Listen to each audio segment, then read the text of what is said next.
Néanmoins, monsieur Adolphe, vous n'avez pas tout à fait répondu à ma question. Je voudrais que vous précisiez, hein, dans Oui. l'hypothèse, hein, plaçons-nous sans jouer les oiseaux de mauvais augure, mais dans cette hypothèse-là, à quel point cela serait dramatique?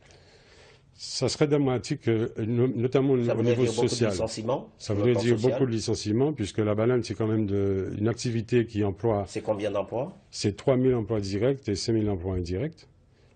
C'est une activité qui emploie des ouvriers, des employés et des gens de toutes sortes, 24 heures sur 24. Ce sont des CDI, 365 jours par an.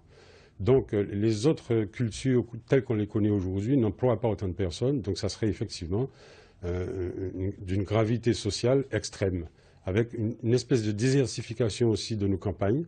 L'arrêt de certaines activités comme les petits lolos dans les sections, les réparateurs, les plombiers, etc. Donc ça serait effectivement quelque chose d'assez important. Catastrophe économique et sociale, là-dessus tout le monde est d'accord. Oui. Néanmoins, depuis des années déjà, on tire la sonnette d'alarme, on dit qu'il faut diversifier. On a vu notamment en 2010 une certaine raréfaction des hectares cultivés en bananes. Il y a quand même un problème.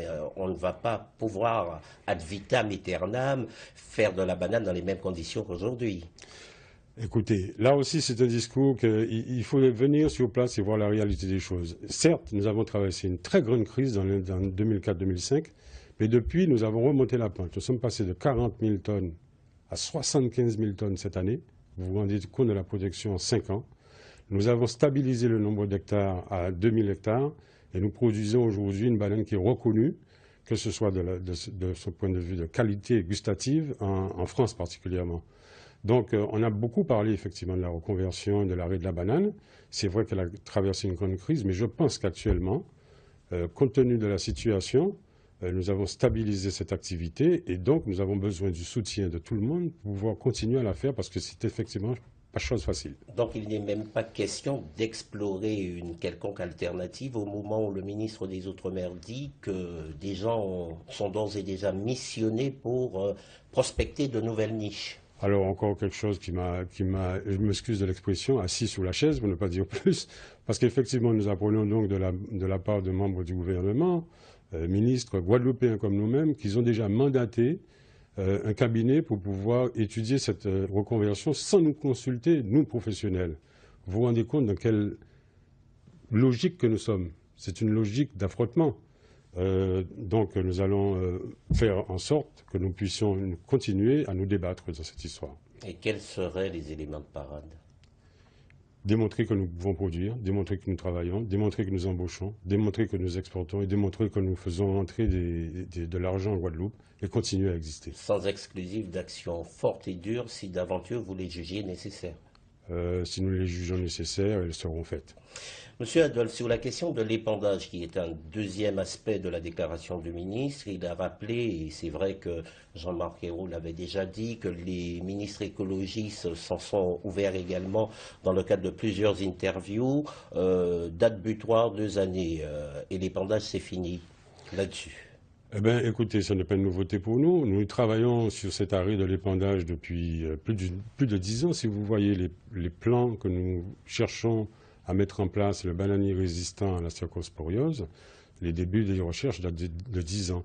Nous travaillons actuellement sur d'autres moyens d'épandage, tels que les tracteurs, tels que les moyens qu'on pourrait faire au sol. Avec quel résultat pour l'instant? Eh bien, pour le moment, certaines choses paraissent prometteuses, d'autres pas.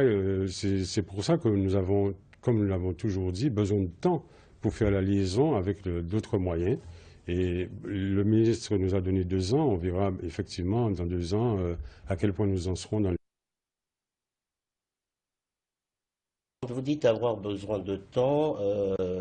On pense bien évidemment à la forte contestation montée de la société civile ces jours derniers et qui perdure, et de ce combat entre les professionnels d'un côté et des groupes organisés en comité de défense notamment écologique.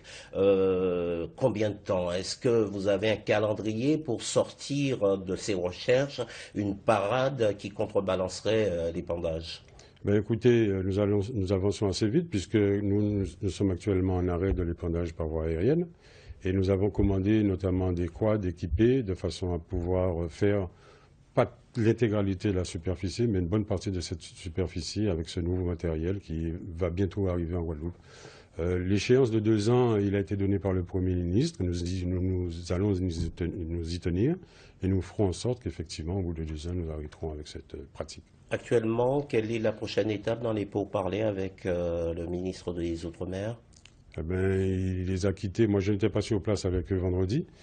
Il les a quittés en faisant des promesses. Donc, nous allons voir effectivement qu'est-ce qui sera transmis au niveau notamment de la Commission européenne par les ministères français cette semaine ou la semaine prochaine. Et suivant la teneur de la transmission de ces documents, nous allons de nouveau demander ou pas audience au ministre. Votre désaccord est dit, votre détermination affichée, vous considérez que la balle est dans tous les cas dans son camp. La balle est dans son camp. Merci infiniment d'être venu répondre à nos questions.